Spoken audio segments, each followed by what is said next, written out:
ஞானானந்தமயம் தேவம் நிர்மலஸ்படிகாகிருதியும் ஆதாரம் சர்வ வித்யானாமயக்ரீவம் பாஸ்மகே. அஸ்ட்ரோ டிவி நேயர்களுக்கு அஸ்ட்ரோ கேஎஸ்ஐங்கரின் பணிவான நமஸ்காரங்கள். வார பலன் 3/6/2024 9/6/2024 வரை உண்டான வாரத்திற்கு என்னென்ன பலன்கள் மேஷம் முதல் மீனம் வரை அப்படின்றத பார்க்கலாம். அதற்கு முன்னாடி இந்த வாரத்தினுடைய கோல்சாரம் என்ன, இந்த வாரத்தில் வரக்கூடிய விசேஷ நாட்கள் என்ன, இந்த வாரத்தில் வரக்கூடிய எந்தெந்த ராசிக்காரர்களுக்கு சந்திராஷ்டமம், இதை 3 வகையாக பார்க்கலாம். முதல்ல இந்த வாரத்தினுடைய கோல்சாரம் காலபுருஷ தத்துவத்தின் முதல் ராசியான மேஷ ராசியில் ஆட்சி பெற்ற செவ்வாய், ஆண் கிரகமான ஆட்சி பெற்ற செவ்வாயாக இருக்கிறது விசேஷம். ரிஷபத்தில் 4 கிரகங்கள், சூரியன், குரு, புதன், சுக்கிரன். கேது பகவான் கன்னியிலையும், கும்பத்தில் சனி பகவான், ராகு பகவான் மீனத்திலையும் இருக்கார். இந்த வாரத்தில் சந்திர பகவான் அஸ்வினி நட்சத்திரம் மேஷ ராசியிலிருந்து பூச நட்சத்திரம் கடக ராசி வரலும் போகிறார். இந்த 4 ராசிகள் மேஷம், ரிஷபம், மிதுனம், கடகம் 4 ராசிகள் பிரயாணிக்கிறார். இந்த வாரத்தில் பார்த்தாலேயானால் கிரகச்சாரங்கள் வேறு எதுவும் இல்லை, மாற்றங்கள் எதுவும் இல்லை. இதுதான் அதிவேகமாக செல்லக்கூடிய கோள்கள் தான் இருக்குது. அதாவது சந்திர பகவானுடைய மாற்றம் தான் இருக்குது. இந்த வாரத்தினுடைய கடைசியில், அதாவது 9ஆம் தேதி அன்னைக்கு ஞாயிற்றுக்கிழமை சாயந்தரம் புத பகவான் தன்னுடைய வீட்டுக்கு ஆட்சி பெற போகிறார். அதாவது ரிஷபத்திலிருந்து மிதுனத்துக்கு போகிறார். இந்த வாரத்தில் வரக்கூடிய விசேஷ நாட்கள் அப்படின்னு பார்த்தோமேனால் 3ஆம் தேதி திங்கட்கிழமை 3/6/2024 வாஸ்து புருஷன் கண் விழிக்கும் நாள் அப்படின்னு போட்டிருக்கும். வாஸ்து புருஷன் கண் விழிக்கிறது அப்படின்னா அந்த காலகட்டத்தில் கிரகப்பிரவேசம் பண்ணுறது, மனை கோல் ஊன்றது, அதை தவிர அஸ்திவாரம் தோன்றது, இதெல்லாம் அந்த காலகட்டத்தில் பண்ணும் பொழுது அந்த ப்ராஜெக்டு எல்லாமே சக்ஸஸ்ஃபுல்லாக முடியும் அப்படின்றது ஜோதிட சாஸ்திரத்தில் சொல்லியிருக்கு. வாஸ்து பகவான் அப்படின்றவர் ஒரு வருஷத்தில் ஒரு 8 தடவை தான் கண் விழிப்பார். அந்த காலகட்டத்தில் எந்த வித தோஷமும் கிடையாது. அதாவது தோஷம் அப்படின்னு பார்த்தாலேனால் ராகு காலம், யமகண்டம், குளிகை, இல்லை அந்த திதி தோஷம் அப்படின்னு சொல்லக்கூடியது, வார தோஷம் அப்படின்னு சொல்லக்கூடிய வாரங்களுடைய தோஷம், சனிக்கிழமை, செவ்வாய்க்கிழமை, இந்த மாதிரியான விஷயங்கள்லாம் பார்க்கவே வேண்டாம். அது தவிர அஷ்டமி, நவமி திதிகள் அதனுடைய தோஷங்கள் இருந்தாலும் பார்க்க தேவையில்லை. இந்த 3ஆம் தேதி அன்னைக்கு வாஸ்து புருஷன் கண் விழிக்கும் நாள் அப்படின்னு பார்க்கும்பொழுது 9:05 காலையில், அதாவது 6 மணிக்கு சூரிய உதயம் அப்படின்றத வச்சுட்டு இந்த டைம் போட்டிருக்கோம். 9:05 காலையில் இருந்து 1.5 மணி நேரம், அதாவது 10:35 வரலும் வாஸ்து புருஷன் கண் விழிச்சிருக்கார். இந்த 1.5 மணி நேரம், அதாவது 90 நிமிஷங்களை 5ஆக பிரிக்கிறார். வாஸ்து புருஷன் கண் விழித்து அவருடைய காலை கடன்களை முழிக்கிறது, அதற்கு பிறகு அடுத்த 18வது நிமிஷம் குளிக்கிறது, அதற்கு பிறகு பூஜை அறையில் பூஜை செய்வது அடுத்த 3வது 18வது நிமிஷம், 4வது 18வது நிமிஷம் அப்படின்னு பார்த்தாலேயானால் போஜனம் செய்வது, 5வது 18வது நிமிஷம் தாம்பூலம் தரித்தல். இந்த போஜனம் செய்யும் பொழுதும் தாம்பூலம் தரிக்கும் பொழுதும் உண்டான காலகட்டங்களில், அதாவது கடைசி 36 நிமிஷம் அப்படின்னு சொல்லக்கூடியது 9:05 ஆரம்பித்தாலும் 10:35 முடியும் பொழுது 9:59 10:35 வரலும் உண்டான நேரத்தில் செய்யக்கூடிய காரியங்கள் எல்லாமே வெற்றியில் போய் நிற்கும். அதாவது இந்த ப்ராஜெக்ட் ஆரம்பிக்கிறீங்கன்னா கண்டிப்பாக வெற்றியை கொடுக்கும் அப்படின்றத சொல்கிறோம். ஏன்னா வாஸ்து புருஷன் கண் விழிக்கும் பொழுது எந்த ஒரு மன பூஜையை போடும் பொழுதும் அது வெற்றியில் கொண்டு போய் விடும்.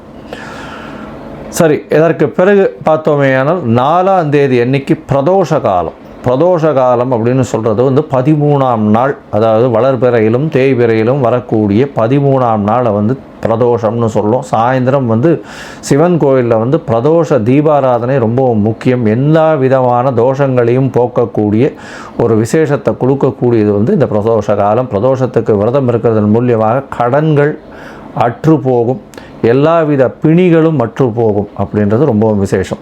பிரதோஷ காலத்தில் அதுவும் சாயந்தரம் 5:45 6:15 வரலும் உண்டான காலகட்டத்தில் அந்த தீபாராதனை காட்டுறதை சேவிச்சுட்டு தான் பிரதோஷத்துக்கு விரதம் இருக்கிறவா தீபாராதனையை சேவிச்சுட்டு அதுக்கப்புறம் பிரசாதம் வாங்கி சாப்பிட்டதுக்கப்புறம் தான் வீட்டில் போய் சாப்பிடவே செய்வாங்க. அன்னைக்கு மொத்தம் பட்னியாக இருக்கிறது, அதாவது உபவாசம் இருக்கிறது பெரிய விசேஷம். பிரதோஷத்தின் மூலியமாக நினைத்த காரியங்கள் கண்டிப்பாக நிறைவேறும். இப்போ வர்றது அடுத்து அமாவாசை வர்றதுனால தேய்பிறை பிரதோஷமாக இருக்குது. அதனால் எந்த ஒரு விஷயத்தையும் தன்னை விட்டு அகல வேண்டும்ன்றதை வேண்டிக்கிறது ரொம்பவும் விசேஷம். அதாவது தன்கிட்ட இருக்கக்கூடிய கடன் அகல வேண்டும், பிணி அகல வேண்டும், தனக்கு பிரச்சனைகள் இல்லாமல் இருக்க வேண்டும், இந்த மாதிரி வேண்டிட்டு இருக்கிறது பெரிய விசேஷத்தை கொடுக்கும். இந்த வாரத்தில் பார்த்தீங்கன்னா 6ஆம் தேதி அன்னைக்கு அமாவாசை, அதாவது சூரியனும் சந்திரனும் ஒரே பாகையில் வரக்கூடிய நாள் அமாவாசைன்னு சொல்கிறோம். இது ஒரு பெரிய விசேஷத்தை கொடுக்கக்கூடிய காலகட்டம். அதாவது மூதாதையர்களுக்கு செய்ய வேண்டிய கடமைகளை செய்யணும், தாய் தகப்பனார் பித்திருக்களுக்கு செய்ய வேண்டிய கடமைகளை செய்யணும் அப்படின்றத நினைவுறுத்துறதும், சூன்ய திதின்றதுனால எல்லா விதமான விஷயங்களையும் விட்டுட்டு மூதாதையர்களுக்கு செய்ய வேண்டிய கடமைகளை மட்டும் செய்யணும் அப்படின்றது இந்த ஒரு நாளில் குறிக்கப்பட்டிருக்கு. இந்த வாரத்தில் பார்த்தீங்கன்னா இந்த எல்லா விதமான ஏற்றங்களும் இருக்கக்கூடியதாக இருக்குது. இந்த வாரத்தில் ராசிகளை பொறுத்தவரையிலும் கன்னி, துலாம், விருச்சிகம், தனுசு இந்த 4 ராசிக்காரர்களுக்கு சந்திராஷ்டம காலம். சந்திராஷ்டமம்னா உங்களுடைய பிறந்த ராசியிலிருந்து 8ஆம் இடத்துல சந்திர பகவான் மறையும் பொழுது சந்திராஷ்டமம்னு சொல்கிறோம். சந்திரன் அப்படின்னு சொல்லக்கூடியவர் மதிகாரகன் மறைந்து இருக்கக்கூடிய காலகட்டத்தில் கண்டிப்பாக மதி மயங்கக்கூடும், தவறான முடிவுகள் எடுக்கக்கூடும். அதனால் முடிஞ்ச வரலும் இந்த காலகட்டங்களை தவிர்ப்பது நல்லது. வெளியூர் வெளிமாநில பிரயாணங்களையும் தவிர்ப்பது நல்லது. இந்த காலகட்டத்தில் உங்களால் முடிஞ்சதுன்னா அருகில் இருக்கக்கூடிய கோசாலையில் போய் அகத்திக்கீரை கட்டு ஒரு பசுமாட்டுக்கு கொடுத்துட்டு வாங்க. இதன் மூலியமாக சந்திர பகவானுக்கு உண்டான பரிகாரம்னு சொல்லக்கூடியது இது. அதனால் சந்திராஷ்டமத்தின் தாக்கம் வெகுவாக குறையும். இப்போ என்னுடைய மொபைல் நம்பர் ஸ்க்ராலிங்கில் கீழே வந்துட்டுருக்கோம். உங்களுக்கு எனக்கு அஸ்ட்ராலாஜிக்கல் கன்சல்ட் தேவைப்படுமாயின் நீங்கள் உங்களுடைய date, time, place of birth, உங்களுடைய நேம், பேரண்ட்ஸ் நேம் இதெல்லாம் அனுப்பிச்சிடனா.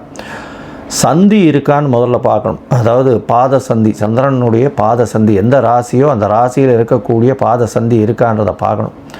லக்ன சந்தி இருக்கான்றதை பார்க்கணும். அதற்கப்புறம் உங்களுடைய ஜாதகத்தை போட்டு நீங்கள் என்ன நட்சத்திரத்தில் இருக்கீங்க, என்ன பாதத்தில் இருக்கேன்றதை பார்த்துட்டு கோச்சார பிரகாரம் இன்றைய நிலைமை எப்படி இருக்குது, உங்களுடைய தசாபுக்தி அந்தரம் சூக்ஷ்மம்லாம் எப்படி இருக்குன்றதை பார்த்துட்டு அதற்கு உண்டான பலன்கள் என்ன அப்படின்றதையும் அதற்கு உண்டான பரிகாரங்கள் எளிய வகையில் என்ன அப்படின்றதையும் சொல்கிறேன். என்னுடைய கட்டணம் என்னன்றதையும் அதில் சொல்கிறேன். இப்போது மேஷம் முதல் மீனம் வரை 3/6/2024 9/6/2024 வரலும் உண்டான வாரத்திற்கு என்னென்ன பலன்னு பார்க்கலாம். உத்திராடம், திருவோணம், அவிட்டம் இந்த 3 நட்சத்திரம் 9 பாதங்களை கொண்ட ராசி. ராசியின் அதிபதி அப்படின்னு சொல்லக்கூடியவர் சனி பகவான். 7 சனி நடந்துட்டுருக்கு. 2ஆம் இடத்துல சனி பகவான் பேச்சில் மிகுந்த கவனத்தோடு இருக்கிறது ரொம்பவும் நல்லது. சனி பகவான் ஆட்சி பெற்று ஆண் ராசியில் இருக்கிறது பெரிய விசேஷத்தை கொடுக்கக்கூடியது. குடும்பத்தில் நல்ல ஒரு ஏற்றம் இருக்கக்கூடிய காலகட்டம். கணவன் மனைவிக்குள்ள நிச்சயம் ஒரு அந்யோன்யம் இருக்கக்கூடிய காலகட்டம். பணவரவிற்கு பஞ்சம் இருக்காது. உங்களுடைய ராசியையே குரு பகவான் பார்க்கறது பெரிய ஏற்றத்தை கொடுக்கக்கூடிய காலகட்டமாக அமையிறது. இந்த வாரம் பார்த்தேனால் உங்களுடைய ராசிக்கு 5ஆம் இடம் வலுப்பெற்று போய் இருக்கக்கூடிய காலகட்டம். 4 கிரகங்கள் சேர்ந்திருக்கு. அதாவது சூரியன், புதன், சுக்கிரன் மற்றும் குரு 4 கிரகங்கள் சேர்ந்து இருக்கிறதுனால குழந்தை பிராப்திக்கு நிச்சயமாக பாக்கியம் உண்டு. ரொம்ப நாள் குழந்தை பிராப்தி இல்லாதவர்களுக்கு திருமணமாகி குழந்தை பிராப்தி இல்லாதவர்களுக்கு குழந்தை பிராப்தி இந்த வாரத்தில் இருக்கக்கூடிய வாய்ப்புகள் நிச்சயமாக உண்டு. 5ஆம் இடம் வலுப்பெற்று போகிறது. சூரியனுடனும் சேர்ந்து இருக்கிறதுனாலையும் சுக்கிரனே ஆட்சி பெற்றிருக்கிறது பெரிய ஏற்றத்தை கொடுக்கக்கூடியது. இந்த வாரம் புதிய வீடு மனை வாங்கக்கூடிய பாக்கியம் உங்களுக்கு உண்டு. ஏன்னா 4ஆம் இடத்துல செவ்வாய் பகவான் ஆட்சி பெற்று போயிருக்கிறது பெரிய விசேஷம். தாயின் மூலியமாக அந்த மஞ்சகாணி நிலம்னு சொல்லுவா இல்லையா, அந்த மாதிரியான நிலங்கள், மூதாதையர்கள் சொத்து உங்களுக்கு வரக்கூடிய வாய்ப்புகள் நிச்சயமாக உண்டு. உங்களுடைய ராசிக்கு 3ஆம் இடத்துல ராகு பகவான் இருக்கிறது பெரிய ஏற்றம். முயற்சிகள் அனைத்தும் வெற்றி பெறும். இருந்தாலும் இளைய சகோதரர்கள் கூட சிறு சிறு பிரச்சனைகள் வரக்கூடிய வாய்ப்புகள் நிச்சயமாக உண்டு. உங்களுடைய ராசிக்கு பார்த்தீங்கன்னா 9ஆம் இடத்துல கேது பகவான் இருக்கிறதுனால தந்தையின் உடல்நிலையில் சற்று பின்னடைவு இருக்கக்கூடிய காலகட்டமாக அமையப்போகிறது. இந்த வாரத்தில் பார்த்தீங்கன்னா அதிவேகமாக செல்லக்கூடிய கிரகமான சந்திர பகவான் உங்களுடைய ராசிக்கு சப்தமாதிபதி. 3/6/2024 5ஆம் தேதி காலை ஒரு 4:15 மணி வரலும் உங்களுடைய ராசிக்கு 4ஆம் இடத்துல இருக்கார். சந்திர மங்கள யோகம் அமையிறது.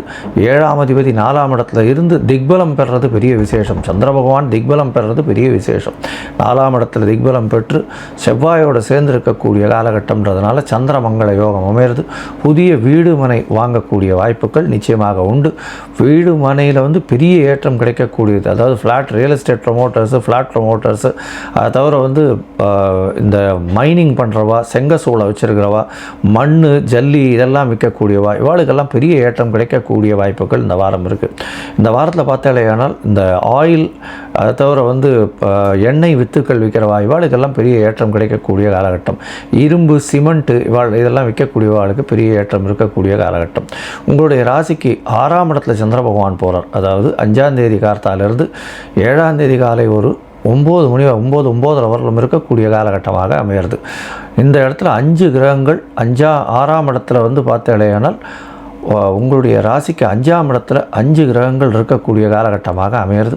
5ஆம் இடம் பார்த்தோம்னா வலுப்பெற்று போகிறதுனால நல்ல ஒரு ஏற்றம் கிடைக்கக்கூடிய காலகட்டம். 5ஆம் அதிபதி 7ஆம் அதிபதி சேர்ந்து இருக்கக்கூடிய காலகட்டம். காதல் வயப்படக்கூடிய வாய்ப்புகள் இந்த மகர ராசிக்காரர்களுக்கு உண்டு. அது தவிர வந்து உங்களுக்கு புதிய பதவி புகழ் அந்தஸ்து கௌரவம்லாம் வரக்கூடிய வாய்ப்புகள் நிச்சயமாக இருக்குது. 7ஆம் தேதியிலிருந்து 9ஆம் தேதி மாலை வரலும் ஒரு 4:45 வரலும் உங்களுடைய ராசிக்கு 6ஆம் இடத்துல சந்திர பகவான் போகிறார். சந்திர பகவான் 6ஆம் இடத்துல போகிறதுனால நல்ல ஒரு ஏற்றம் இருக்கும். எதிர்பாலினத்தவர் மூலியமாக சிறு சிறு பிரச்சனைகள் இருக்கும். நண்பர்கள் கூட பிரச்சனைகள் இருக்கக்கூடிய வாய்ப்புகள் இருக்கும். இருந்தாலும் ஓரளவுக்கு சுமூகமாக போகக்கூடிய வாய்ப்புகள் நிச்சயமாக உண்டு. உங்களுடைய ராசிக்கு பார்த்தீங்களேயானால் 7ஆம் இடத்துல சந்திர பகவான் வளர் ஆட்சி பெற்று போகிற சந்திர பகவான் 7ஆம் இடத்துல 9ஆம் தேதி மாலை ஒரு 4:30 மணியிலிருந்து 12ஆம் தேதி காலை ஒரு 1:45 மணி வரலும் இருக்கக்கூடிய காலகட்டமாக அமையிறது. இதன் மூலியமாக நல்ல ஒரு ஏற்றமான காலம். பார்ட்னர்ஷிப் பிஸ்னஸில் திடீர் பணம் வரக்கூடிய வாய்ப்புகள் உண்டு. மொத்தத்தில் உங்களுடைய உடல்நிலை நல்ல ஏற்றத்தில் இருக்கும். படிக்கக்கூடிய மாணவர்களுக்கு நல்ல ஒரு ஏற்றம். வெளிநாடு வெளியூர் போகக்கூடிய வாய்ப்புகள் நிச்சயமாக இருக்குது. புதிய வேலை கிடைக்கக்கூடிய பாக்கியம் இருக்கும். இந்த வாரம் இந்த மகர ராசிக்காரர்கள் அந்த காலபைரவரை போய் வணங்கிட்டு வாங்க. காலபைரவரை போய் வணங்கிட்டு வர்றதன் மூலியமாக இந்த சனி பகவானால் ஏற்படக்கூடிய பிரச்சனைகள் எல்லாமே தகர்ந்து போகும். அதை தவிர எள்ளு அருகில் இருக்கக்கூடிய கோவிலில் கொண்டு போய் தானம் கொடுத்துட்டு வாங்கும். இதன் மூலியமாக உங்களுக்கு ஏற்படக்கூடிய பிரச்சனைகள் சனி பகவானால் எதாக இருந்தாலும் கண்டிப்பாக அது விடுபட்டு போகக்கூடிய பாக்கியம் உண்டு.